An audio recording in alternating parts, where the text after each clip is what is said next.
Discuss करने वाले हैं कि तटस्थ वक्र किसे कहते हैं, इसकी तालिका किस प्रकार बनाई जाती है और इसे हम डायग्राम में किस प्रकार शो करते हैं। इन सब बातों पे हम अच्छे से डिस्कस करने वाले हैं। तो चलो फ्रेंड्स, वीडियो स्टार्ट करते हैं। तटस्थ वक्र की जो परिभाषा है, इस पर जानने से पहले हम इसकी जो बेसिक बातें हैं इसके ऊपर डिस्कस कर लेते हैं।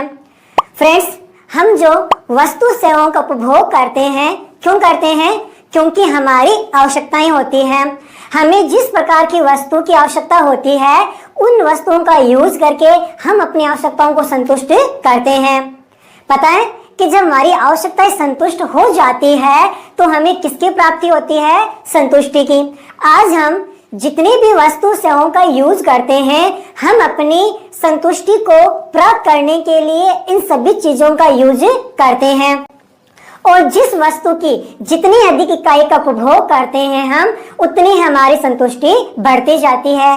तो चलिए अब आपको मैं इसकी परिभाषा, इसके अर्थ में ले जाता हूँ, ताकि एग्जाम के अंदर आए तो मैं किस प्रकार से लिखना है और इसको अच्छे ढंग से एक लैंग्वेज की तरह से समझते हैं। देखो कि तटस्थ वक्र दो वस्तुओं के उन विभिन्न संयोगों को दर्शाता है, यानी उपभोक्ता विभिन्न वस्तुओं का यूज करता है, लेकिन जब उत्पादन संभावना वक्र का जब हम अध्ययन कर रहे हैं तो हमें यह मानना पड़ेगा कि कम से कम दो वस्तु को उपभोग कर रहा उपभोक्ता, दो से कम भी नहीं होनी चाहिए, और मिनिमम कितनी वस्तु होनी चाहिए? दो वस्तु का।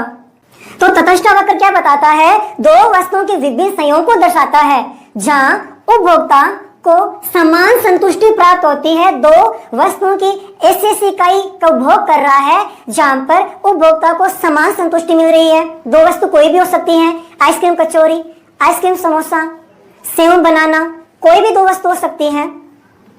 जब उपभोक्ता द्वारा एक वस्तु की उपभोग की मात्रा बढ़ाई जाती है, यानी जब एक उपभोक्ता एक वस्तु की मात्रा बढ़ाता है, तो संतुष्टि का स्तर समान रखने के लिए दूसरे वस्तु की मात्रा का त्याग करना पड़ता है।